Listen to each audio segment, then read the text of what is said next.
the NFL wasn't sick of watching Seattle play in primetime. 1 week after Thanksgiving, we get another Seattle game. They're playing Dallas, and I think this one's going to be an interesting one, man. Doesn't look too great for Seattle in this one. This is going to be an ass whooping. I mean, right? I'm finding really nobody I like on Seattle, like at all. like there's gonna be it's gonna be 4-2, 5-1s all day. We might have to play around with like a Seahawk in the captain spot, run it back with 4 or 5 Cowboys and some defense. This is gonna be interesting. Let's get to it.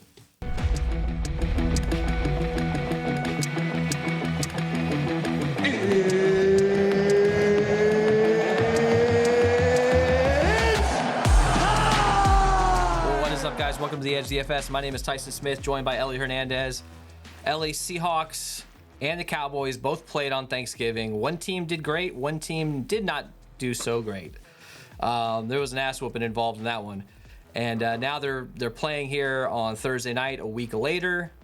Cowboys favored by 8.5 at home. I just don't see any way that the Seahawks, they're not playing well right now. They don't look very good. This isn't just like last week. I just don't see any way the Seahawks can pull this one out unless we see Dak have a bad game or we just see the Cowboys sort of overlook this game. It just doesn't feel like they're going to do it. The NFC is heating up. This team needs to win every game if they're going to get that division and that first place. So thoughts on this matchup here, man? I don't see how Seahawks can win this game. Yeah, man. Normally, this is a Cowboys team that I'd like to say would lose to an inferior team in a situation like this. But it's really easy to kind of sleep on what's been going on over there. I hate Mike McCarthy, so all of this is in spite of Mike McCarthy. I just want to be clear when I start praising the Cowboys here a little bit. But Dak Prescott's quietly been one of the best quarterbacks in the league since something like week 5 or 6. I think he leads the league in EPA since then. So I think there's a lot to deal with here, and you're right on. We're getting to the heat of the playoff mix, right? Everything's about to start for real now. So Dallas has to win this game. I think they will. I just don't know that Seattle is properly equipped to take on a team this well balanced again, right after playing San Francisco. Yeah, it's tough, man. It's back-to-back tough games for them. Seattle's dealing with some injuries. You got Kenneth Walker. We don't know if he's going to play yet when we've recording this Tuesday night. We don't know if he's going to play yet.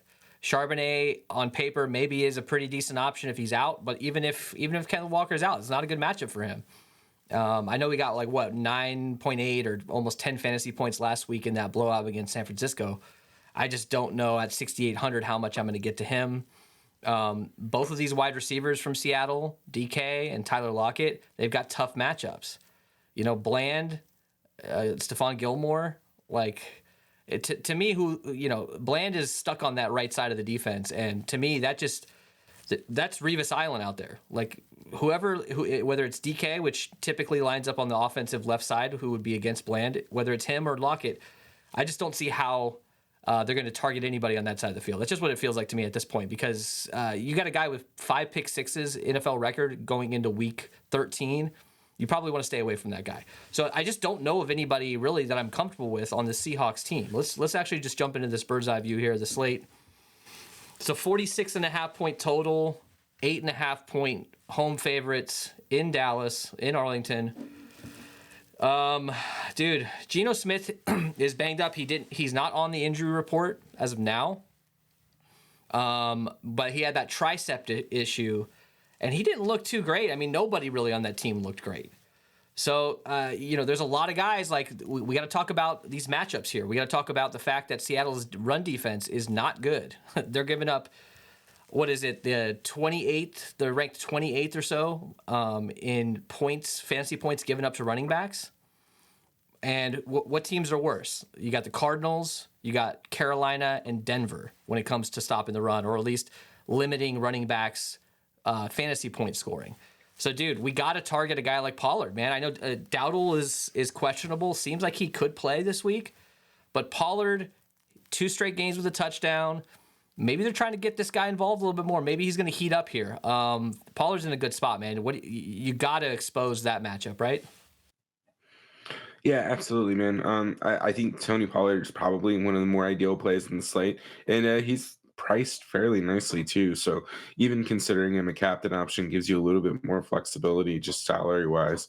But again, like it, it's just a tough matchup. They just had to deal with Christian McCaffrey last week, and then you get another dynamic back like Tony Pollard, offensive line that's pretty solid in Dallas, and just their weapons out wide. Right, it's just going to open up a lot in the run game, I think, for Tony Pollard. Now the run defense, maybe they're not giving up as many yards, but they're giving up when I'm talking about Seattle, they're giving up tons of rushing touchdowns, and they're allowing a decent amount of yards in the air to these running backs. So they're not a terrible defense by any means. Their strength is probably their cornerbacks, probably their secondary. But we have to exploit that matchup. I think that a guy like Pollard fits perfectly into that situation, and I'm going to probably have a ton of him at captain.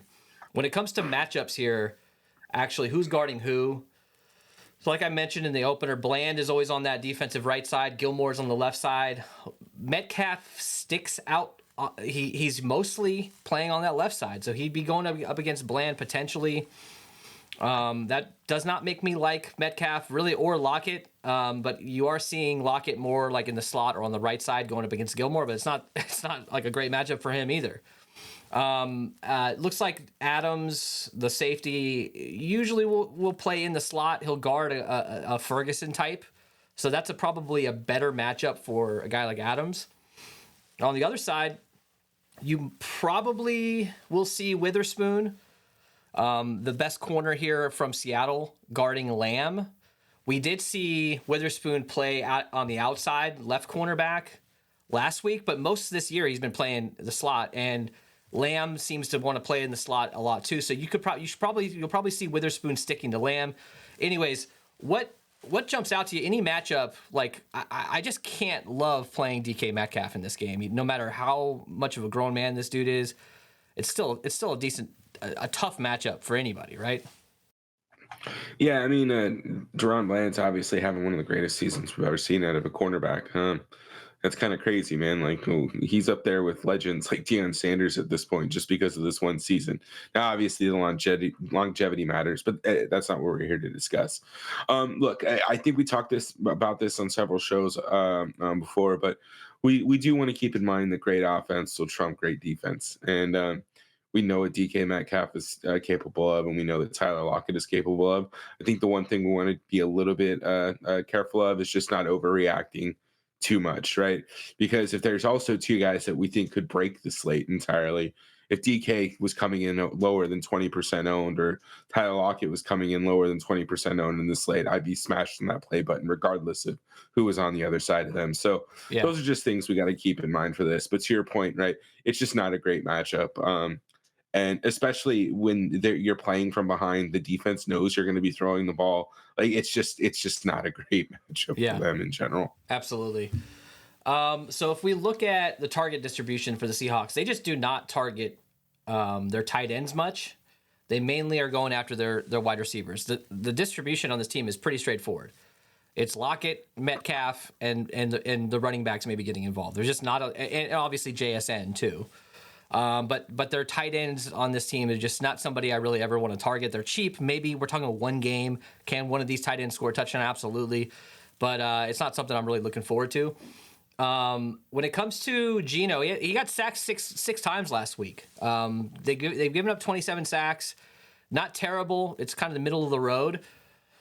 But Dallas Cowboys have 37 sacks. I think that's the third in the league. So they're going to put pressure on this offensive line. They're going to put pressure on Geno. It's something to keep an eye on when we're talking about this Dallas defense. We don't necessarily need them to, score a defensive touchdown. 5 or 6 sacks, an interception, holding them to under 17 points or whatever. That might be enough. I know they're expensive. I know they're about 5,600. That might be enough that you're going to want to play them. I think we got to focus on Dallas's defense in the single entry for sure, or we go heavier in tournaments and maybe fade in the single entry. We've got to figure that out. It's expensive, so it's hard to get a good Seattle player in with all these studs from Dallas that we want to play. Another quick little thing to point out here is Michael Gallup we know that his participation and the amount that he's on the field is slowly dwindling away. A guy like Jalen Tolbert is probably going to take that over eventually, or at least he's trending to take it over more. Tolbert is cheap. I think he's around $3K in this one. Somebody I want to think about playing, especially I'm thinking about playing him in my single entry because there's just not a ton of value. And a guy like Tolbert is going to be on the field a decent amount, like more so than a guy like Turpin, right? Turpin is a big play. They're priced right around the same. I'd rather get to Tolbert in maybe a single entry, play some Turpin in tournaments where dude can absolutely break the slate in one play. Anything else to talk about here, dude? I know I'm kind of jumping around, but I kind of wanted to cover a couple of these things before we get into it. Do you want to mention anything about this run defense here for Seahawks or anything else? Yeah, I mean, it's just the one thing that we want to call out is just they gave up a lot of touchdowns. I think, what was it, 12? They're tied for second or something with most touchdowns allowed. So it's something that we want to keep in mind, especially when it comes to a pretty competitively priced Tony Pollard, man. Like, I just think it sets up for a good opportunity for him. Yeah, absolutely. All right, let's talk about injuries. I mean, I know we've already kind of covered some of that, but we'll get into it a little bit more here. Yeah, just pain. It was pain everywhere. So Rico Dowdle was limited, with an ankle injury. He did play last week. I believe he had a touchdown last week too. Peyton Hendershot is the guy we got to talk about. We've been talking about him a few times. He's eligible to return from IR, so he's got to be added to the active roster. When that happens, or if it happens, we'll obviously be in the Discord talking about it. A guy like Peyton Hendershot's $200. Does he take snaps away from Schoonmaker in his first game back? A guy in his second year? Does he take snaps from Sean McKeon? Like, I don't know, but he's $200, so he's worth talking about, and we've seen him score touchdowns before last year. Micah Parsons has an illness. He was a DMP, so keep an eye on that. I don't know what that means. It's Tuesday night. That could be nothing. That could be a lot more. Keep an eye on that. And then, I almost called him Philip Walker. Kenneth Walker III with that oblique injury. He missed last week. Where are you leaning on him? We have a report here that it says that Ken Walker was among the 5 that were DMPs today. Pete Carroll said the hope is he can play Thursday, but that he wouldn't do much in practice this week. So is this a situation where he's just too hurt to practice and he's a true game time decision, or are they just saving him? Where are you leaning on Kenneth Walker here, if you had just a pure guess? So I'm going to answer this 100% truthfully, and I hope I get some shit in the Discord for this, but this is kind of a cop-out. When it comes to Pete Carroll, I just don't listen, right? I just plan to make a determination based on, that final inactive report when it comes out. It sounds like he's trending towards playing, so I'm going to have 2 strategies ready to go. One with him playing and then one with him out. I think the pricing has kind of made it pretty easy to decide on our own right now. It probably limited the position in general, but the one thing I do want to call out is KW3. We know he's explosive. He's priced nicely too. Like, I think if you want to do a weird 1-5 stack, like, he's a guy that I'm comfortable with throwing in with the captain and the running back and on slot as many to Cowboys as I want. So that's really what I would consider for him anyways. And then if I was even going to play Charbonnet, it'd probably be only in the flex. So I think that situation is kind of simple in itself. The one thing that I am looking forward to is like Abe Lucas. He's one of the offensive linemen for the Seahawks, right? He was a full participant in practice, and it looks like he's coming back. This is kind of in the weeds, man. So, he's coming back. He's one of their better rated pass blockers. If he does come back, it does give him a little bit boost on the Seahawks offensive line, but again, Micah Parsons and that defensive front that they have there is pretty fucking aggressive. Yeah, absolutely. So if you're watching this and Kenneth Walker has already been ruled out, don't worry. We're gonna go over multiple scenarios. To be honest, they're both just not in a very desirable spot. And even if Kenneth Walker was healthy, I don't know if I would be jamming him into 50% of my lineups or anything like that. I probably wouldn't be playing too much of him anyways. All right, let's get into this breakdown here. Let's do it. Break it down. All right, so we've got SaberSim open here. This is Tuesday night. SaberSim hasn't really updated their projections or really done much since this morning. And there's some weird projections, so I went in and changed a couple things. So don't go looking at those projections as if they're gospel, because they're definitely not. So let's talk about this, dude. Dak Prescott's 11K, Geno Smith 9,200. Yesterday I had a wild hair with Josh Dobbs. I knew he was going to have turnovers, but I didn't think it would matter because I thought he'd get involved in the pass game. I thought he would run for 50 yards and maybe get a touchdown. It was another one quarterback type night. Are we playing two quarterbacks tonight? I think Dak Prescott's 11K. I think you have to play him. He's, to me, one of the top options in the entire league right now for quarterback. He's on fire. Geno Smith at 9,200, though, he's priced down and makes it a little appealing. But, dude, I think Geno Smith is a straight-up fade candidate for me. What do you think? Yeah, I think this is an easy situation to kind of just look at Geno Smith's price and just think that he's well priced. But the problem is just everybody on this, you still have really expensive dudes.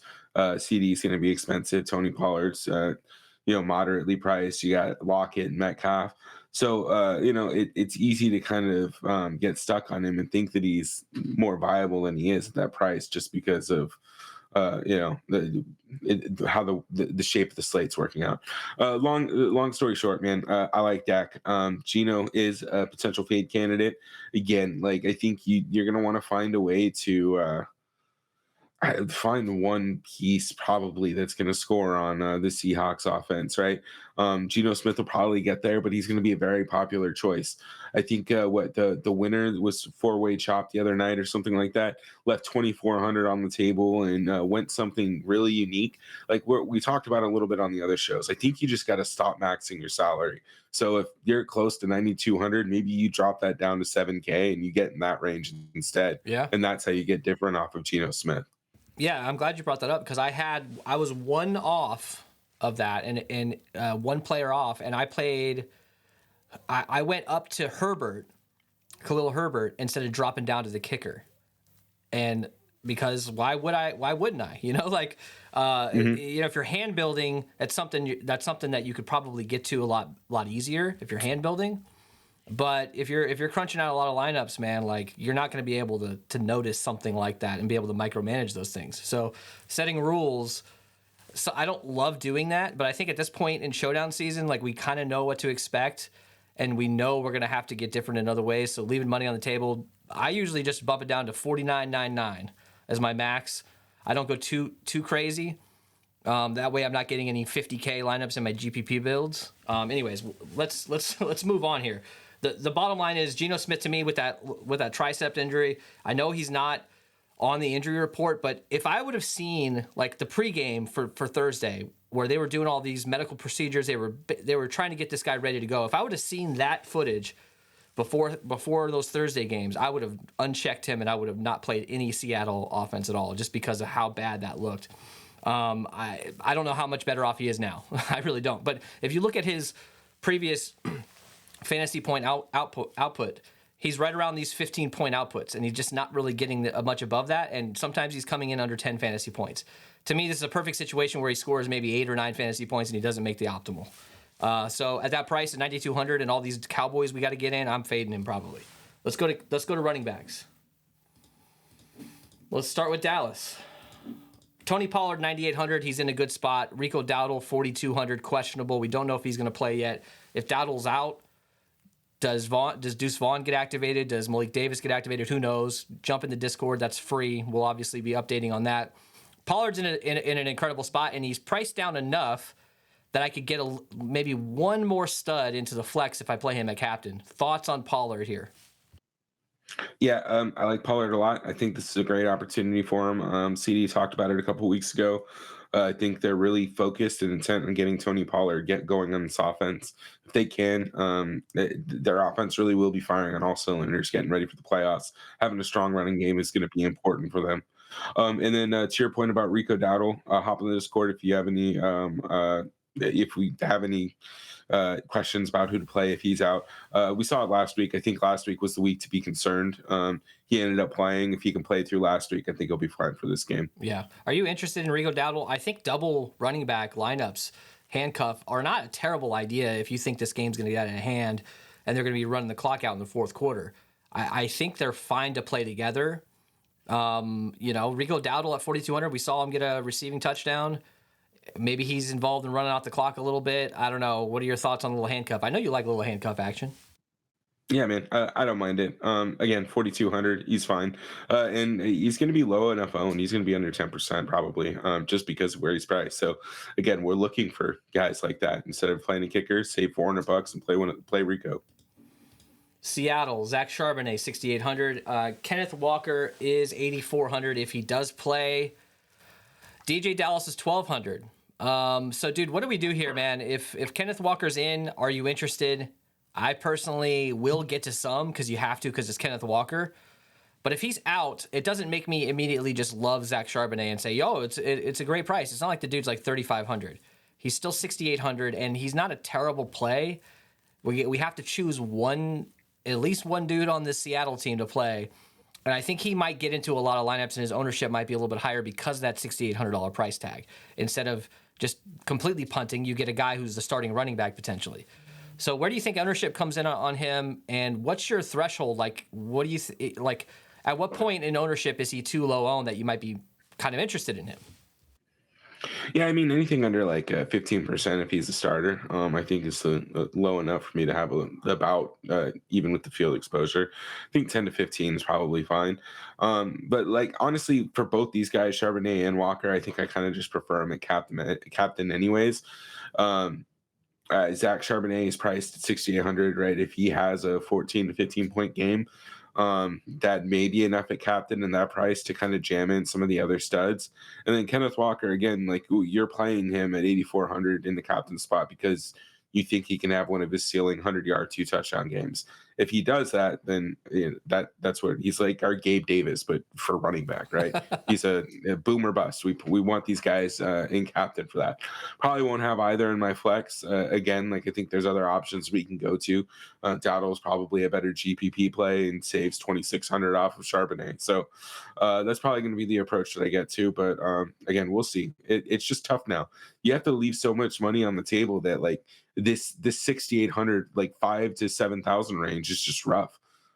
Yeah, I think he'll be 30+% owned, maybe even closer to 40 in my opinion, because I know last week wasn't a good week for him, but getting 9 to almost 10 fantasy points, maybe people will look at that and go, oh, you know what, he's starting again, let's try it again. I don't know, 6,800. I'm still up in the air on what I'm going to do with Charbonnet. I'm leaning towards probably being with the field, maybe a little under the field, but I'm definitely fading Geno, so it's going to leave something open for me on the Seattle side. So Charbonnet might be some of that exposure. Let's go to wide receivers. Not the best matchup in the world for DK or Tyler Lockett, but these guys are look. At the end of the day, these guys are all pro players. DK Metcalf, I wouldn't be surprised going up against anybody getting 100 yards and a touchdown. It's just, to me, this team is trending down. Geno doesn't look good. Somebody's got to throw him the ball. I know he almost had a touchdown last week on the bomb, but was defended well. DK 9,600, Tyler Lockett 7,200. These guys are expensive. To me, I'm going to probably lean a little bit more towards Tyler Lockett because of that saving. And also playing a guy like Tyler Lockett at captain. If they score 2 touchdowns, he gets one of them and he gets 100 yards. Being at 7,200 and at captain allows us to do 2 4s or 1 5s or whatever we want to do with all those Cowboys in the flex. What are we doing here with these top end dudes, and thoughts on JSN at 5,200? Yeah, man. DK is interesting. Obviously, he's really expensive. I think I like him if he comes in a little bit lower owned, right? I don't think that's any shocking analysis. But I agree with you. I prefer Tyler Lockett 7,200. I like him a lot at captain. He just gives you a lot of flexibility, and I don't want to have to try and bank on a whole bunch of these guys doing a lot, right? So I don't necessarily want to stack much of the Seahawks offense, and we're just kind of taking stabs at who we think is going to be the highest producing Seahawk player, right? And honestly, right now, or even just point per dollar player for the Seahawks, and I think that really does point closer to Tyler Lockett. Yeah, at JSN, he's in play. He's been trending upwards a little bit. I think that's been eating, I guess, a little bit into Jake Bobo's early on production. Like he was doing well. But look, if you want to play JSN, he's fine. 5,200 again. I still think that there's probably better options. They go down 4,200. God, I can't believe I'm saying this, to Rico Dowdle, who I actually will get some potential goal line work, right? Yeah. So like, it's just kind of opportunity cost you got to be aware of. But I just real quick, Jake Bobo. I don't love it, but at this point, like, he is value that I'm comfortable with playing. Yeah, I mean, there's not really a lot of value on this Seattle team that we're comfortable playing, really, simply because they're just not getting involved or they're not on the field enough. Like, these tight ends are always going to be affordable, but like, which one scores the random touchdown? There's like 3 or 4 of them. You know, not only do you have to get the value guy right, but you got to pick which one of these tight ends is going to actually get targeted, and that's kind of hard. So I think Bobo is in play. You're right, absolutely. But he's a 150 max, or if you're hand building a bullet into the big contest or something, throw him in the flex. But I'm not going to go out of my way to get to him, probably. Dallas, CeeDee Lamb is the man. He's 11.4K. I mean, look, it's a 1-game slate. Anything can happen. He, for Thanksgiving, I pretty much played him in every single one of my lineups across the day, even in Showdown. And he didn't do bad. What did he have, like 17 fantasy points or almost 18 or something like that? Didn't do bad. But, a guy that's 11.4K in the captain spot with all these offensive options, I think he is a great captain option. I think he's a great flex option. I'm going to be playing a ton of him. You can't avoid him. But my point here is I don't know if I'll have as much in the captain spot, simply because he's just so damn expensive. We're not going to be able to get Pollard and Dak with him in the flex. So where are you going with CeeDee Lamb? Then we'll talk about some of these other guys. Yeah, I think one thing that we want to consider also is last week was kind of weird. Pick sixes, things like that kind of change the dynamic of what an offense is going to do.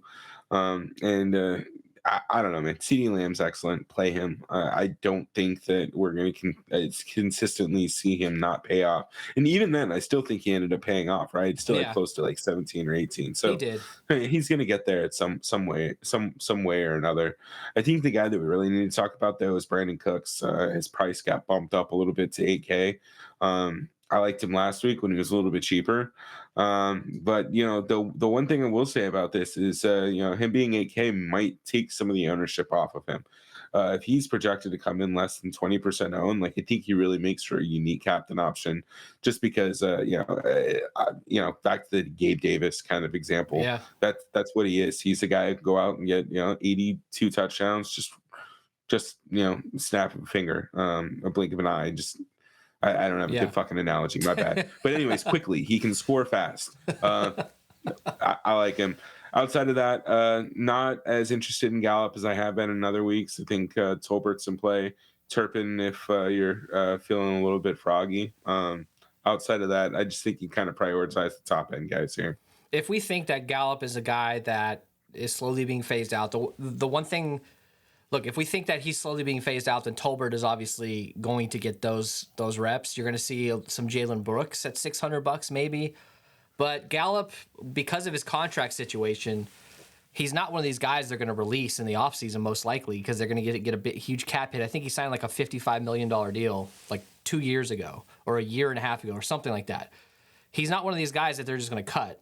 So does that mean they're going to continue to try to get him involved and get some chemistry with him and Dak, get some confidence back in him? It doesn't seem like that, based off of what we're seeing with Tolbert getting involved more. Kevontae Turpin's getting some plays here and there. Turpin's one of these guys that he's $2,600. He gets involved in all the special teams. So if you're doing Cowboys defense and you want to do a little weird stack, fine. It's not something I'm going out of my way to do. But Turpin will get some goal line opportunities as a runner, end around. You saw him catch a big deep pass last week. He's one of these guys. I think that Turpin will be higher owned than Tolbert, even though Tolbert will be on the field more and probably has a higher floor. Jalen Brooks is $600. Maybe one of these guys I might sprinkle in 1 or 2 lineups. We have to get one, if not 2 of these pass catchers from Dallas, but it's going to be hard to get a guy like Brandon Cooks in the flex, at 8K. That's, if I'm hand building, how often am I getting to Brandon Cooks in the flex? It means I can't play Pollard, which is fine. But in a matchup like this, I really want to play a lot of Pollard. So how are you handling this? Are you going to be setting rules? Are you going to, what are your thoughts behind getting one, if at minimum, if not two of these guys in your lineups.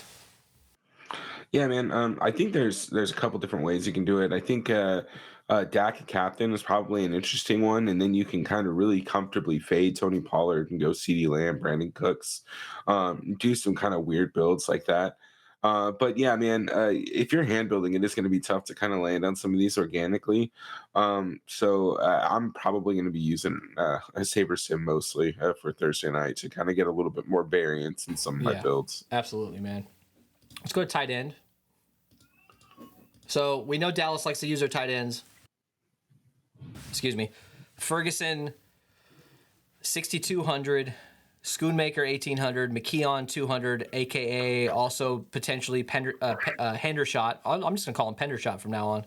$200. How high are you on Jake Ferguson? Because he's, to me, one of these guys that when I don't pay attention to him, he has 2 touchdowns. When I do pay attention to him, he just has like 6 or 7 fantasy points. So what are we doing with Ferguson? I'm just going to play a couple lineups with him at captain and then just not play him at all, just to make my life easier. Just do 2 or 3 decent lineups with him at captain. If he has a 2 touchdown game at that price, he will be the optimal. Probably just play the chalkiest build he can with him. He'll be fine. All right, let's go to the other side here. This is kind of gross. We've got Noah Fant, 3,200. Will Dissly, questionable. We'll see if he plays. If he's active, he's 1,400. Colby Parkinson, 800. I don't know. Flip a coin, throw a dart, blindfolded. I have no clue. 3,200 for Noah Fant. Seems like okay value. Dissly, we've seen him do things in the past. You know, what was it, 2018 or 19 or something like that? He had like a handful of touchdowns and looked pretty good. I don't know, dude. This team does not target their tight ends pretty much at all. So I might not play any of these guys. Are you hell-bent on getting any of these dudes into your lineups? No. Again, I think I'd probably just rather play like Tolbert, some shit like that, man. Not looking at the tight end position here. Tolbert versus Fant. It's Tolbert 100% of the lineups, in my opinion. But I still will have a little bit. Like, I'll let SaberSim do its thing at the bottom end. Like, I'll probably get to 5% Noah Fant and 1% Dissly or something, which is fine with me. But I'm not really doing much besides that. Defense and kickers. Here we go. Aubrey, 4,800. Jason Myers, 4,400. Hey, price is going down a little bit. Thank you. We needed a little bit of a discount. Cowboys defense is 5,600, dude.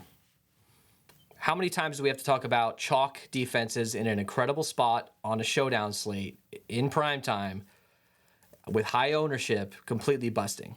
I don't know that this is the situation this happens. I think you got to just go with it here with the Cowboys defense. They're on fire. It's a good matchup. Seahawks are not looking too hot.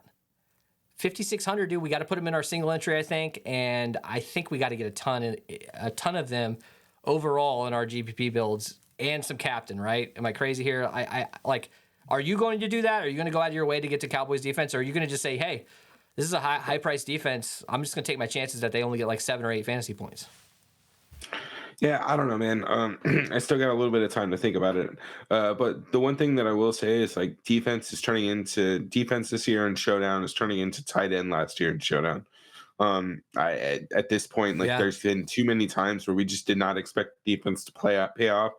And I mean, I think the fucking kick 6 or whatever that shit was the other night before halftime on Thanksgiving or whatever Hail it was. Mary? That it's just the Hail Mary. Or yeah.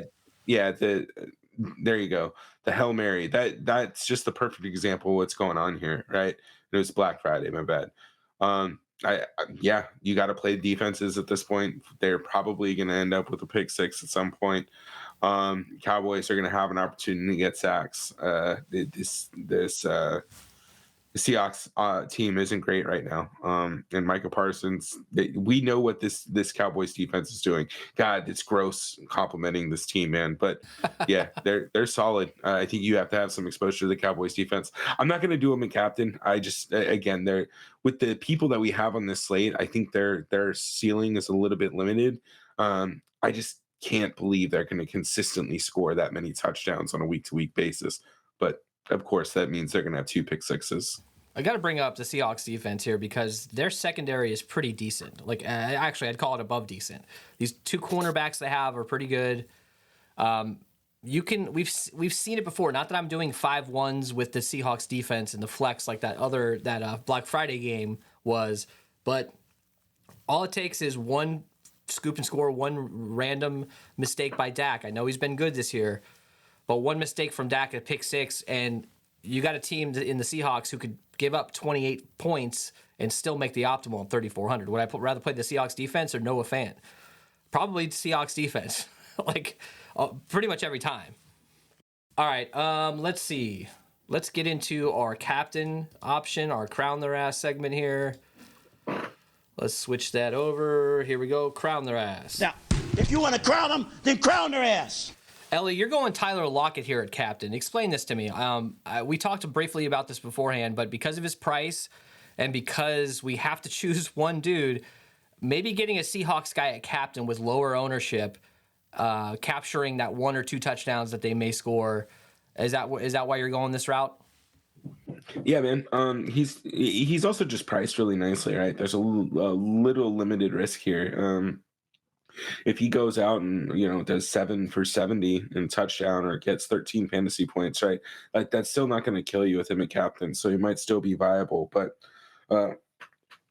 it's also going to be, I think everybody's going to be trying to do onslaughts here. So maybe prioritizing the Seahawks in the captain spot might be the optimal way to get some of those Dallas exposures. And then Lockett just gives you that flexibility with his salary. I think this is Pollard's coming out party, man. I think he has 2 touchdowns, over 100 total yards. To me, this is him coming out and saying, "I'm ready. Let's go to the playoffs, man, and ride me into the playoffs." Because I think yes, Pollard has not looked good this year, but I think it's going to change. I think it's going to regress back to the mean a little bit here, and we're going to see some better days out of Pollard. And this is the damn team to do it against. All right, let's go to our fade. We couldn't do diddly poo. Ellie, you are fading Zach Charbonnet. Talk to me, Goose. What are you thinking here? Yeah, I'm not going to get too deep into it. I think Kenneth Walker plays and think it's going to kind of limit what we see out of Charbonnet. Either way, the way that I would approach that running back situation, I think you probably comfortably fade both of them. You consider both guys a captain. Outside of that, just don't have much interest. Would you be like, for me, I might try to get Geno into my single entry. I don't know. I might just go to a complete fade across the board. But Charbonnet is a guy for me that I feel like I want to try to fit in my single entry if Walker's out, because I don't know how high I'm going to be on him in the GPPs. Do you think I'm crazy for fading Geno here? I'm just not feeling it. I feel like taking a little bit more of a risk and saying, boom, screw you, Geno. I don't think you've got it today. Do you think I'm crazy? No, man, I don't. I think you probably are dead on. I was thinking about Geno myself, but I got to be a little bit safer ever since DJ Moore fucked me in week 4 or whatever it was. So that's all right. I faded the Bears defense on the show. Thankfully, I had a little bit in the flex, but it's my turn to embarrass myself. So hopefully, this is not two shows in a row. All right, so let's build some lineups. So we appreciate you guys. Make sure you throw us a like. Join that free Discord.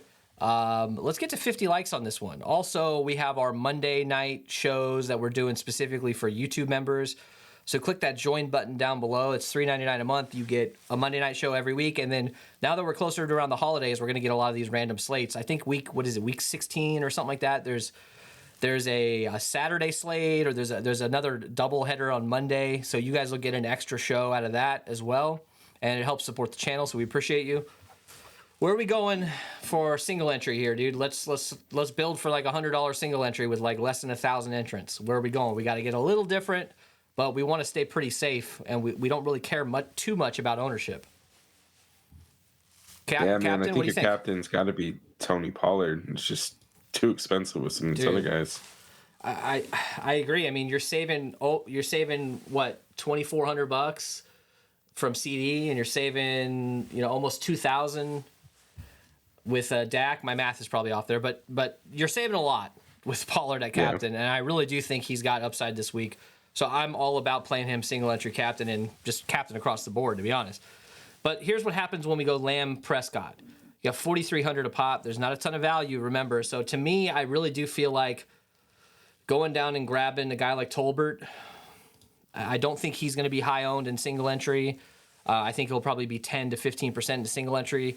You could still capture, like you get a little bit more unique there, but you're still capturing a decent amount of snaps. He's going to be on the field an okay amount. Now we got to find a Seahawks guy to play.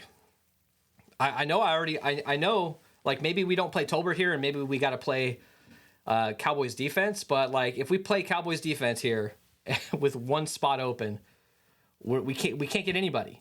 You can get Noah Fant, or hey, you want to do this? Seahawks defense there. There you go. No, I'm not doing that. But you see how hard this is to build, dude. Let's pull Tolbert out. Let's put the Cowboys defense in. We got 4 Cowboys. We've got 3,600 a pop for 2 spots. I don't know, dude. What do we need to do here? Do we got to pull out Dak Prescott in this lineup because maybe Pollard steals a touchdown or 2 from him? Yeah. If we do that, what are we gonna do? Throw in? I mean, who are we gonna throw in from Seattle? One of the studs, whether it's DK or Lockett. That's the hard part, is deciding which stud I actually like. Let's go Lockett and just see what we can do here. All right, so Pollard, Lamb, Cowboys defense, but now I know this is a single entry, so you don't have to hit the nuts, and maybe you can be a little looser with your correlation. But Tolbert without the, you got 2 pass catchers without Dak. I think that's probably okay here. In this one, 8,100, you got Brandon Cooks, or you just go down to Charbonnet. In this situation, you probably would want to go down to Charbonnet. So you got Lockett and Charbonnet with Pollard at captain, CeeDee Lamb, Cowboys defense, Tolbert. I don't love it, but you can kind of see what we're gonna have, the decisions we're gonna have to make here with these Cowboys dudes. What would you change here, Ellie? I don't know, man. I think instead of Tolbert, who else do we have at the bottom range that we're comfortable playing? Well, we could actually move up to Dowdle here, or Gallup, if you wanted to go that route. Dowdle. I actually like Dowdle, I think, in this, just because of the handcuff. And the defense. Back. Yeah. What about this? Okay, instead of Zach Charbonnet, put in Charbonnet. What the fuck? Put in he's Russian. The kicker, Jacob Myers, John Mayer, Jason Myers. Yeah, there you go. There we go. And then what does that give us? If we were going to pull out Tyler Lockett, you could probably throw in Geno if you wanted to be right. DK or Geno. Oh no, not yeah. Yeah, you can get DK or Geno. Maybe you want to go DK here. So you go DK. I still don't know if I'm comfortable with that for cash, though. Single entry. I'm not either. So, stay tuned in the Discord for that. What we're kind of thinking here. But let's pull out the Cowboys defense, because I think that's where we're gonna have to go. Let's put Dak in. Oops, my bad. All right, get it.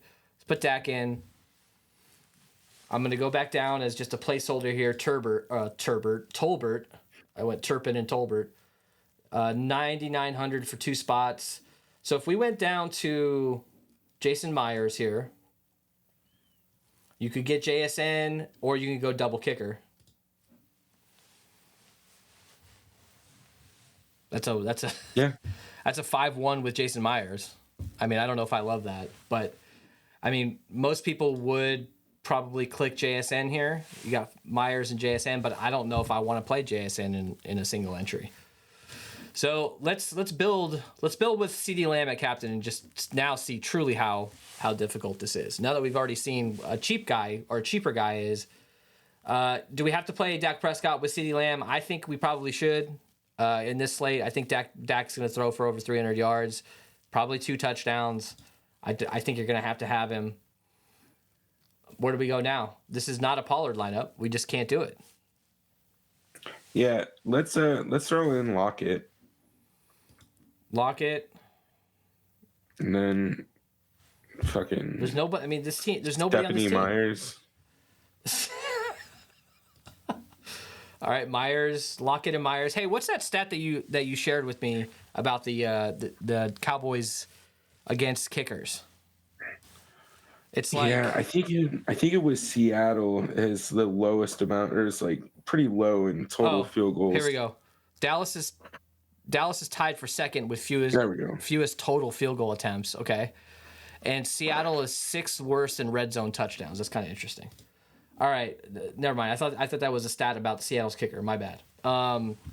Where do we go now? We got plenty of room here. So is this a Cowboys situation? Cowboys defense? Yeah, let's try it. That leaves us with Dowdle. That actually is not a bad idea. This is more of a GPP build, probably, without Pollard. Throw Dowdle in there. Lamb at captain. Prescott. Cowboys defense. Dowdle with Lockett and Myers run back. Let's get into some GPP builds, man. Like, where do you want to go? You want to go a Dak Prescott build with a bunch of pass catchers, and then maybe run it back with a pass catcher or two? Yeah, let's do it. Do Dak, CD, and I mean, damn, Tolbert. It's already expensive. Do Tolbert and then Ferguson.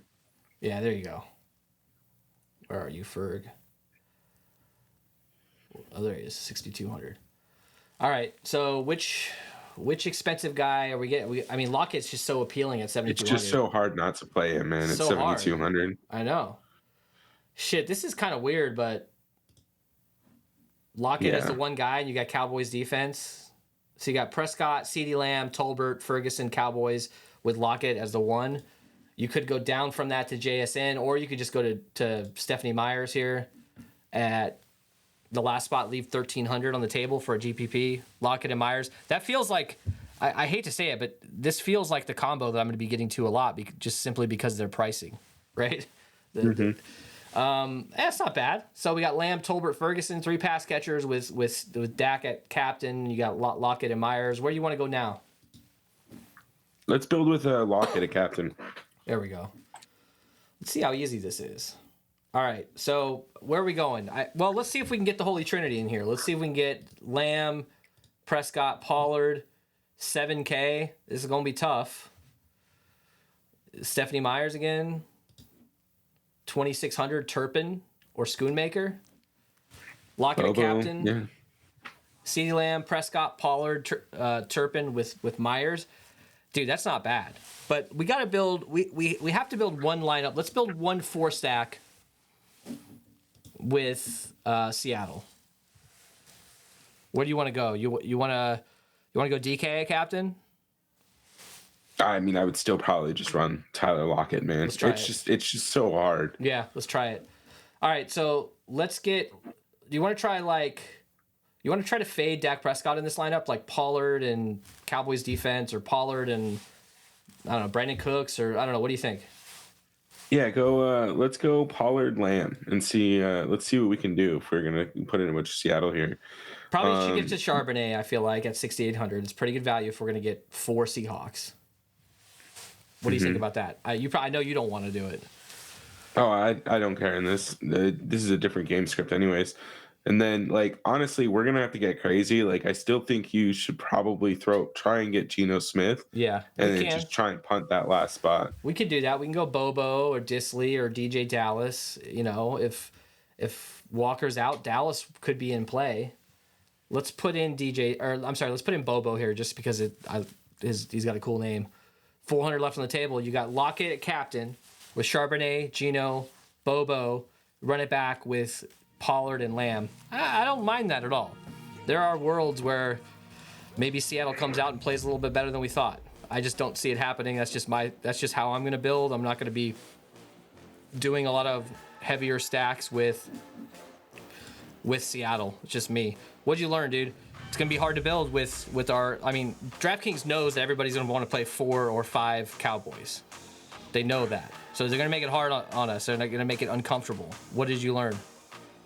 Yep, I learned that Stephanie Myers and Tyler Lockett their total salary equals only $200 more than CeeDee Lamb. So I don't expect their projected output to be too far off of what CeeDee will put. So maybe that is the optimal stack that we get from Seattle on Thursday night. What do you think the final score in this game is going to be? It's a 46.5 point total. 8.5 points. So Cowboys putting up, 27 what is it? I have a stat here. 7 out of their 8 wins, they put up 30 points. A lot, and they put up 40 points multiple times. If they're going to win this game, they're probably putting up 35 points, right? Yeah. I'm going to go, fuck it. Let's do something weird. 33 to 17. 33 to 17. Hey, I'm going to go 35-16. How about that? I don't know how you get to 16, but they'll figure it out. Who's your low-owned guy you think can score, man? Let's go Jake Bobo, man. I've been talking about him the whole show. I'm going Tolbert, dude. I think this is Tolbert's week. I think he gets a touchdown, maybe 50 yards, 4 receptions. At 3K, I'm going to have a decent amount of him. Probably more than decent. He'll probably make my single entry. All right, we will see you guys later. We'll see you for Sunday Night Football. Make sure you throw us a like on the way out. Get us to 50 likes. Join that Discord. Hit subscribe. We'll see you later.